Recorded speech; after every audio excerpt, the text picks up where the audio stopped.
action, let's go. 저 건물을 찾으러.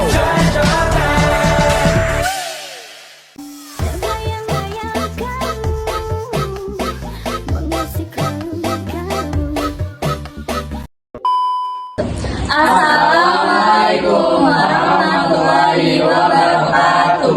Perkenalkan, kami dari kelompok 1 akan mempresentasikan mengenai perselisihan antara Tionghoa dan kaum pribumi. Sebelumnya, izinkan kami memperkenalkan diri masing-masing. Nama saya Sulamela Romami, absen 6. Nama saya Kanzala Bila, absen 16. Nama saya Sania Afifa, absen 34. Nama saya Alsandra Sabila, absen 2. Nama saya Muhammad Rasyad Diana, absen 22. Nama saya Destra Bimo Al-Maliki, nomor absen 11. Nama saya Rapam Praditya dari absen 29. Surakarta merupakan wilayah sebagai tujuan migrasi orang-orang Tionghoa di masa lalu. Orang-orang Tionghoa datang ke Surakarta dengan tujuan untuk berdagang. Salah satu akibatnya adalah meningkatnya potensi ketegangan hubungan antara etnis di Surakarta. Konflik rasial di eks-keresidenan Surakarta ini sudah terjadi sejak zaman penjajahan Belanda. Pada masa Orde Baru saja sudah terjadi 3 kali kerusuhan berskala besar yang terjadi pada tahun 1972 dan 1998. Peristiwa rasial anti-Tionghoa di kota Surakarta ini memiliki faktor pemicu kerusuhan berskala kecil yang menjadi karakteristik unik yang mampu menyebabkan kekacauan sangat besar dan sangat serius.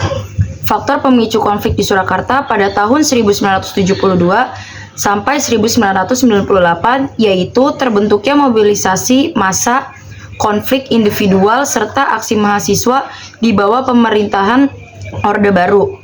Ketegangan antara orang Cina dengan penduduk pribumi terus tumbuh sebagai akibat dari melebarnya jarak antara yang kaya dan yang miskin serta upah rendah yang diberikan kepada pejabat birokrasi, militer, dan polisi. Oh my god! Konflik etnis antara pribumi dan Tionghoa itu sebenarnya pertentangan antara mayoritas penduduk di suatu negara atau yang disebut dengan pribumi dengan kelompok Tionghoa yang merupakan minoritas. Ini sering muncul karena perbedaan budaya, ekonomi, dan pemberian kekuasaan.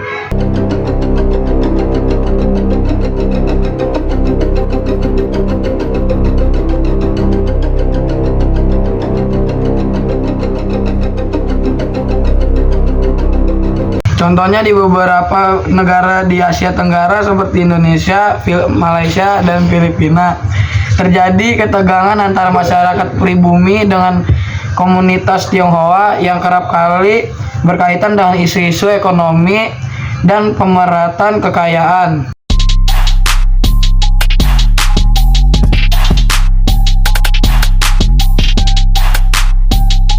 Konflik etnis ini melibatkan pertentangan antar kelompok berdasarkan perbedaan etnis, budaya, dan seringkali juga isu politik. Penyelesaiannya memerlukan pendekatan yang menyeluruh, termasuk dialog antar kelompok, pemberdayaan ekonomi, serta usaha untuk mendorong keberagaman dan toleransi.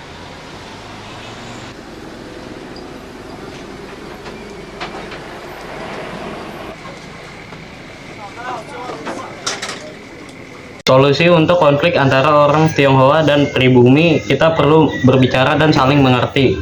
Pemerintah bisa membantu dengan mengadakan diskusi dan mendukung pendidikan yang menghargai keberagaman. Hal penting lainnya adalah memastikan bahwa hak semua orang dihormati dan mengurangi kesenjangan ekonomi yang bisa memicu ketegangan. Semua ini bertujuan untuk menciptakan lingkungan yang lebih harmonis dan adil untuk semua orang. Mempresentasikan mengenai perselisihan antara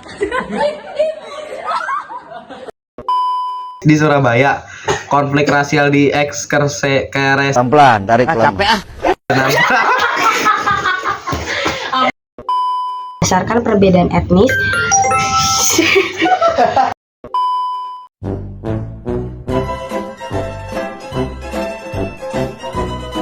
Thanks for watching. Please subscribe.